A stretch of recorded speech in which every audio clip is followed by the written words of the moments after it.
YONO সাহেব বলছেন যে ষষ্ঠ শ্রেণীর শিক্ষার্থী কেন বাংলা রিডিং পড়তে পারে না। হ্যাঁ, এই দোষ তো আর হাই স্কুলের প্রধান শিক্ষকের না, কারণ হাই স্কুলে তো আর বাংলা রিডিং পড়ানো শেখানো হয় না, শেখানো হয় প্রাইমারি স্কুলে। যদি আসলে ধরতেই হয় তাহলে প্রাইমারি স্কুলের শিক্ষকদের ধরতে হবে, যেখানে 5টা বছর শিক্ষা লাভ করার পরে আপনার ছাত্র কেন বাংলা রিডিং পড়তে পারছে না।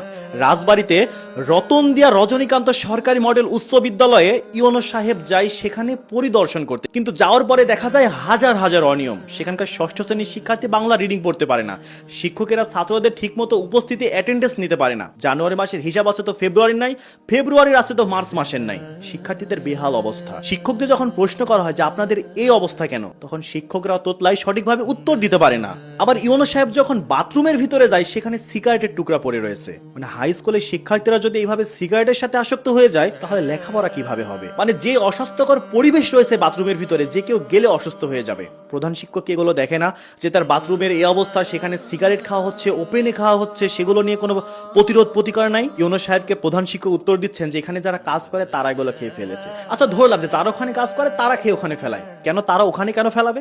তারা যদি খেতেই হয় বাইরে ফেলতে হবে, একটা শিক্ষা প্রতিষ্ঠানে কেন এগুলো করতে হবে? তবে এটা তো জানা কথা যে যারা কাজ করে তারা সিগারেট খেয়ে ওখানে ফেলায় না, ওই স্কুলের শিক্ষার্থীরা খায়। এখন প্রাইমারি স্কুলের শিক্ষার্থীরা খাচ্ছে আর হাই স্কুল তো অনেক উপরে চলে গেছে এখন। তো এই ধরনের অনিয়মগুলো দেখে ইউনো সাহেব খুবই আপসেট হয়ে যান। হাই স্কুলে যদি এই ধরনের অনিয়মগুলো দেখা যায় তাহলে আমাদের শিক্ষার্থীদের ভবিষ্যৎ কোথায়?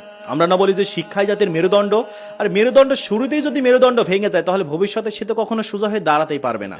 হ্যাঁ, শুধু রাজবাড়িতে নয়, কিন্তু বাংলাদেশে যদি 100টা স্কুলে এরকম ইউনো সাহেবরা গিয়ে একটু পরিদর্শন করে, মিনিমাম 95টা স্কুলে অনিয়ম পাবে। তবে আপনার এই ভিডিওটার প্রথম অংশ দেখে যে ষষ্ঠ শ্রেণীর শিক্ষার্থী কেন বাংলা রিডিং পড়তে পারে না, এতটুকু দেখে আপনারা সবাই ইউনো সাহেবকে ভুল বলছেন যে আপনি কেন প্রধান শিক্ষক হাই স্কুলের প্রধান শিক্ষককে আপনি কেন প্রশ্ন করছেন। হ্যাঁ, প্রশ্ন এর জন্যই করছে যে এই পর্যায়ে আসার আগে তিনি ওই স্কুলের হাজারটা অনিয়ম দেখেছেন, যার জন্য তিনি ওই স্কুলের প্রধান শিক্ষককে প্রশ্ন না করে পারেননি যে ষষ্ঠ শ্রেণীতে পড়ে অথচ বাংলা রিডিং পড়তে পারে না। আপনারা কি করেন? আপনি তো শিক্ষকদের অভিভাবক, ছাত্রদের অভিভাবক, তাহলে আপনার শিক্ষকরা ঠিকমতো পড়াচ্ছে কিনা, আপনার ছাত্র ঠিকমতো পড়ছে কিনা, এগুলো আপনারা দেখবেন না? ওই স্কুলের প্রধান শিক্ষক কিন্তু মাথা নিচু করে থাকে, তিনি কোনো এক্সকিউজ দেখাইতে পারেনি, কারণ তারা জানে যে তারা অনিয়মের ভিতরে রয়েছে।